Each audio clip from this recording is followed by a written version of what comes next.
vibes mga Kamani Matters! Kayo rin ba ay napapatanong kung bakit mas gusto ng alaga mong pusa na humiga at matulog at tumabi sa iyo sa higaan mo kahit may sarili naman siyang higaan? Well, iyan po ang pag-uusapan natin sa video na ito.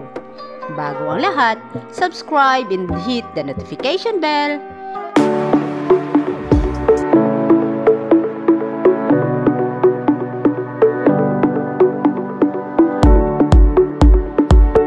Kung ikaw ay isang cat owner, ay malamang napapansin mo na mas gusto o mas prefer ng iyong pusa na matulog sa kama mo kaysa sa sarili niyang kama. In fact, ito po ay uncommon para iwanan nila ang sarili nilang space. So bakit nga ba? Una, naghahanap sila ng warmth. Ang mga pusa ay mahilig maghanap ng lugar na makapagbibigay sa kanila ng tamang init o warmth. Ayon sa PetMD, ang normal temperature ng isang pusa ay 102 degrees Fahrenheit. Sa pagsiksik nila sa iyo, na maintain nila ang kanilang temperature kahit di sila masyadong mag-i-effort. Ito rin ang dahilan kung bakit gusto nilang nagpapaaraw sa gilid ng pintana o kaya ay susuot sa mga boxes. Pagdating sa kanilang pagtulog, mas importante sa kanila ang warmth kaysa sa comfort. Pangalawa, sila ay territorial. Ang mga pusa ay territorial creatures. Minamark nila ang kanilang territory sa pag-iwan ng kanilang scent. Kaya kapag natulog silang katabi ka sa kama, minamark ka rin nila bilang sa kanila. Pangatlo ay ang for security reasons. Sa wild, ang mga pusa ay naghahanap ng pinaka-safe na lugar para magpahinga kapag sila ay naghahunt. At sa bahay, ang safest place ay kapag kasama ka. Dahil ang pagtulog ay isang napaka-vulnerable time para sa kanila. Ibig sabihin, pinagkakatiwalaan kanila at contented at secured sila kapag kasama ka. Pang-apat ay ang bonding exercise. Ang mga pusa ay mayroong unfair reputation bilang unfriendly. Pero bilang mga cat owners, alam natin na sila ay affectionate at sociable. Gusto nila laging makipaglaro sa atin. Ayon sa isang cat consultant, ang pillowing ay common para sa mga pusa during bedtime. Ito ay kapag ginagawa nilang una ng ibang pusa.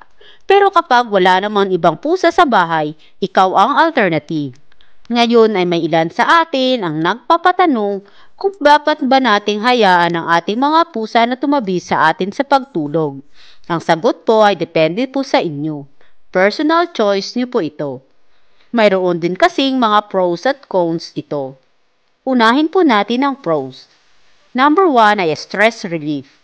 Maraming pag-aaral ang nagpapakita na ang pag-pets natin sa ating mga alagang pusa o aso ay nakakapag-release ng feel-good hormone, ang oxytocin. Nakakapagpababa din ito ng cortisol levels. Pangalawa ay ang bonding.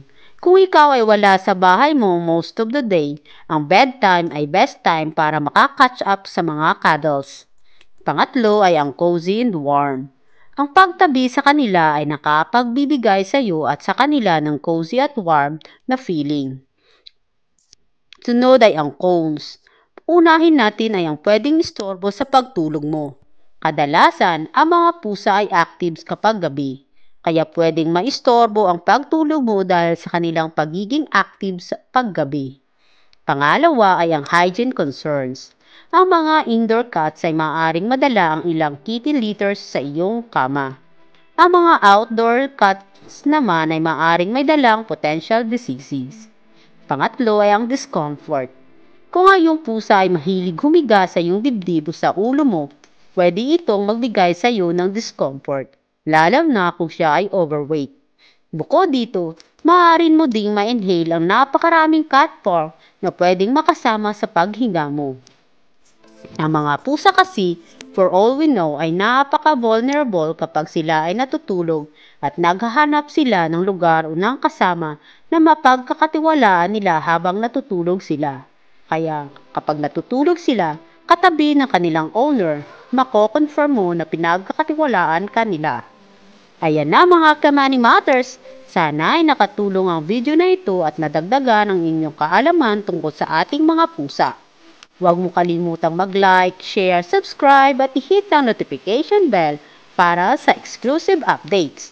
Maraming salamat mga Kamani Matters. See you sa susunod na video.